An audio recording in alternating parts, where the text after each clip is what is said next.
नमस्कार दोस्तों, आज मैं फिर से आपके लिए गौतम बुद्ध की कहानी लेकर आया हूँ। दोस्तों, आज हम आपको बताएंगे कि वह कौन से संकेत हैं जिनसे हमें पता चलता है कि हमारा अच्छा समय आ गया है।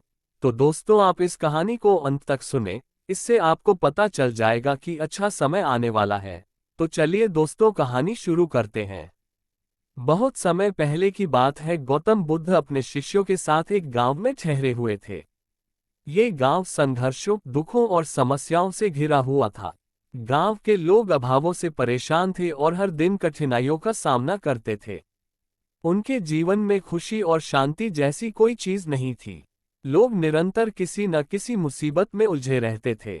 गांव के बुजुर्गों ने बुद्ध से अनुरोध किया, हे महात्मा, कृपया हमारे गांव की स्थिति सुधारने में हमारी मदद करें।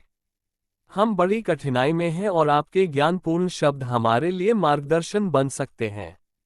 बुद्ध लोगों की पीड़ा को समझते थे और उनकी बातें ध्यानपूर्वक सुनते थे। अगली सुबह बुद्ध ने गांव के लोगों को एक पेड़ के नीचे इकट्ठा किया और उन सभी से कहा, मैं तुम्हें एक छोटी सी कहानी सुनाना चाहता हूँ। ये सुनकर सभी लोग ध्यानपूर्वक बुद्ध की ओर देखने लगे। बुद्ध ने कहना शुरू किया, बहुत समय पहले की बात है। एक आदमी था जो बहुत दुखी और असंतुष्ट था। वह हमेशा यही सोचता था कि उसके भाग्य में कुछ भी अच्छा नहीं है। उसे कभी भी खुशी और शांति का अनुभव नहीं हुआ। लोगों में हंगामा मच गया। सभी ने सोचा कि बुद्ध उसी गांव की स्थिति का वर्णन कर रहे हैं। बुद्ध ने आगे कहा, एक दिन उस आदमी ने एक संत से मिलने का फैसला किया। संत ने उसकी बात सुनी और मुस्कुराते हुए कहा, मैं तुम्हें अच्छे समय की प्रतीक्षा करने का संकेत देता हूं। संत ने उसे एक बीज दिया और कहा, इस बीज को कहीं बो दो और हर दिन इसे ध्यान से देखो। जब आप इसे देखेंगे तो आपको अपने भीतर कुछ संकेत मिलेंगे। वह व्यक्ति थोड़ा असमंजस में पड़ गया, लेकिन संत पर भरोसा करते हुए उसने वह बीज अपने आंगन में बो दिया। हर दिन वह बीज की ओर देखता, लेकिन उसे कोई बदलाव नजर नहीं आता था। धीरे धीरे वह थोड़ा निराश होने लगा। वह सोचने लगा, क्या ये बीज कभी अंकुरित होगा? क्या मैं कभी अपने जीवन में बदलाव देख पाऊंगा? कुछ दिनों के बाद उस बीज से एक छोटी सी कली उगाई। कुछ दिनों के बाद पौधा बढ़ने लगा और उसमें हरी पत्तियां निकल आईं। उस आदमी को ऐसा महसूस हुआ जैसे उसके जीवन में भी आशा की एक नई किरण उभर रही है। बुद्ध ने कहा कि उस पौधे का बढ़ना उस आदमी के लिए एक संकेत था। उससे लगने लगा कि जिस तरह ये बीज अंकुरित होकर पौधा बन गया, उसी तरह उसका जीवन भी धीरे धीरे बदल रहा है। गांव के लोग ध्यानपूर्वक सुन रहे थे और उनकी आंखों में आशा की चमक दिखाई दे रही थी। बुद्ध ने आगे कहा कि हम सभी के जीवन में अच्छे समय के संकेत हैं। जब हम में विश्वास होता है, धैर्य होता है और हम अपने काम में लगे रहते हैं, तो समय हमें संकेत देना शुरू कर देता है। गांव के एक युवक ने पूछा, हे प्रभु, लेकिन हम कैसे जान सकते हैं कि हमारे जीवन में अच्छे समय के संकेत कब आएंगे? बुद्ध मुस्कुराए और बोले, जिस तरह एक पौधा बीज से बढ़ता है, उसी तरह जीवन में अच्छे समय के संकेत भी छोटे छोटे बदलावों से मिलते हैं। जब आप किसी कठिन परिस्थिति का सामना करते हैं और धीरे धीरे उसका समाधान आने लगता है। अच्छे समय के आने के संकेत तब समझिए जब आप अपने मन में शांति और संतोष महसूस करने लगे, तो जान लीजिए कि अच्छा समय आने वाला है। और सबसे बड़ा संकेत यह है कि आप खुद को और दूसरों को खुश और शांत महसूस कराना शुरू कर दें। गांव के लोगों को ये समझ में आ गया कि वे अपने जीवन में अच्छे समय का इंतजार तभी कर सकते हैं जब वे धैर्यपूर्वक काम करते रहें और अपने भीतर सकारात्मकता बनाए रखें। गांव में एक नया उत्साह भर गया और लोग अपने जीवन में धैर्य और आशा के साथ चलने लगे। गांव के गौतम बुद्ध ने लोगों को आशीर्वाद दिया और कहा कि हमेशा याद रखें कि अच्छे समय के संकेत तभी दिखाई देते हैं जब हम खुद पर और अपनी मेहनत पर विश्वास बनाए रखते हैं। जीवन में सब कुछ धीरे धीरे और समय के साथ बदलता है, इसलिए धैर्य रखें और प्रतीक्षा करते रहें। बुद्ध की यह कहानी गांव के लोगों के दिलों तक पहुंच गई। उन्होंने सीखा कि अच्छे समय की प्रतीक्षा करते हुए प्रतिदिन थोड़ा सा प्रयास ही उन्हें उनके लक्ष्य तक पहुंचा सकता है। यह एक व्यक्ति की यात्रा है। धैर्य, क्रियाशीलता और विश्वास, अच्छे समय की प्रतीक्षा और उसके संकेतों को पहचानना।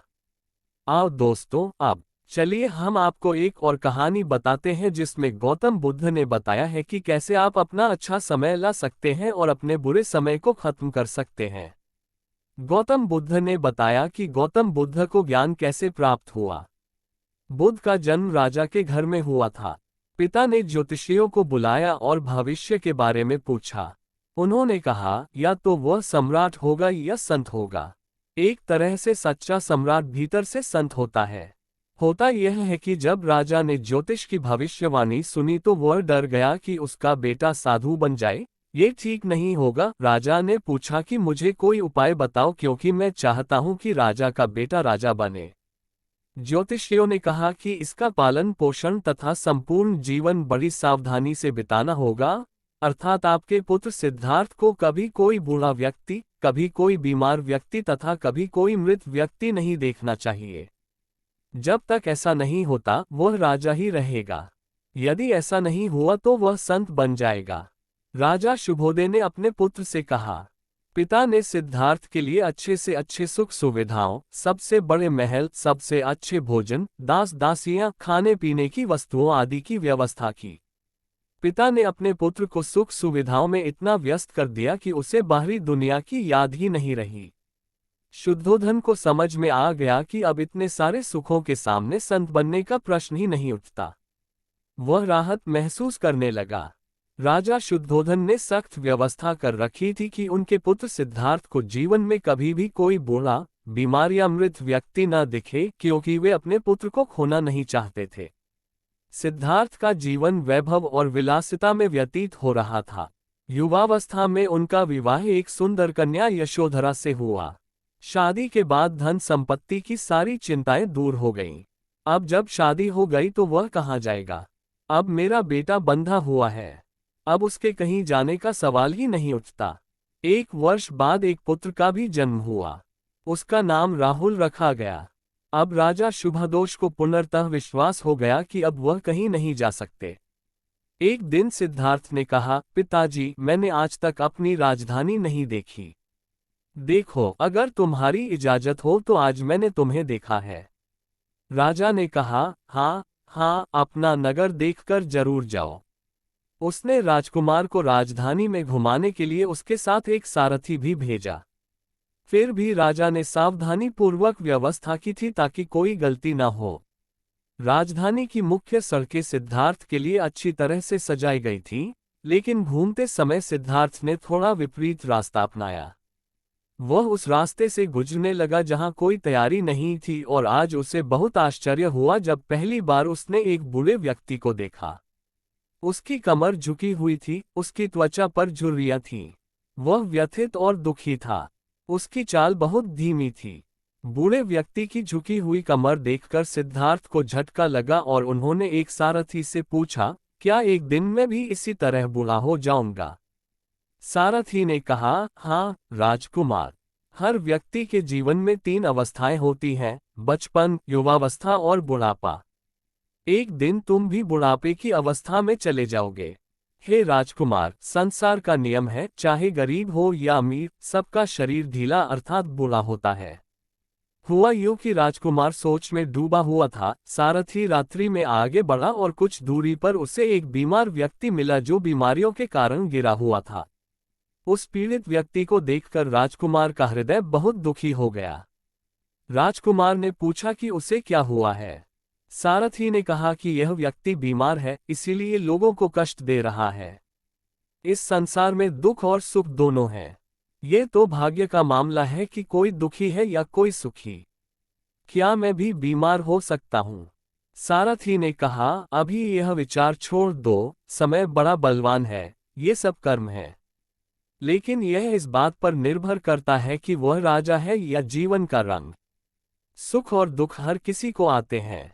शरीर में कोई बीमारी होगी तो आएगी ही। ये सब सुनकर राजकुमार सोच में पड़ गया। सारथी ने रथ को थोड़ा आगे बढ़ाया तो सामने से 4 कंधों पर एक अर्थी रखी हुई दिखाई दी। राजकुमार ने ये पहली बार देखा। उसने सारथी से पूछा, यह क्या है? यह आदमी मर चुका है। यह एक मृत शरीर है। जब कोई व्यक्ति मर जाता है तो उसे बांधकर शमशान ले जाते हैं, जहां उसे जला दिया जाता है और उसे मुक्ति मिल जाती है। राजकुमार ने पूछा, सभी? सारथी बोला, हाँ, मरना तो सबको है, ये मृत्यु लोक है, जो भी जन्म लेता है उससे एक न एक दिन मरना ही है। राजकुमार बोला, इसका मतलब ये हुआ कि एक दिन मुझे भी यही स्वीकार करना पड़ेगा, मेरा शरीर भी मरेगा और मुझे भी 4 कंधों पर ले जाया जाएगा, मुझे भी ऐसे ही रस्सियों से बांधा जाएगा, मेरे परिवार वाले तड़प कर रोएंगे और जिस तरह से मैंने संसार समेटा है मैं सब छोड़कर चला जाऊंगा। इसका मतलब ये हुआ कि एक दिन मेरी भी मृत्यु होगी। क्या एक दिन यशोधरा भी मर जाएगी? क्या एक दिन मेरा राहुल भी मर जाएगा?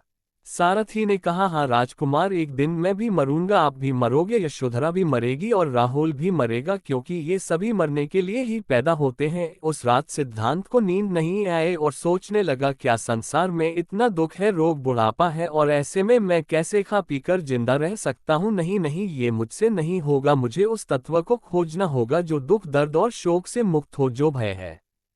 सिद्धार्थ त्याग की पराकाष्ठा पर पहुंच गए हैं और भ्रम व भूल से परे हैं, असीम आनंद से भरे हैं तथा उन्हें कुछ भी पाने की इच्छा नहीं है। उसी रात वह घर से निकल गया और सारथी से कहा कि वह उसे नगर की सीमा से दूर ले चले। नगर के बाहर पहुंचकर सारथी को लौटा दिया। फिर वह कई दिनों तक जंगल में घूमता रहा, एक घने पीपल के पेड़ के नीचे बैठ गया और ध्यान में लीन हो गया और वह वापस नहीं लौटा।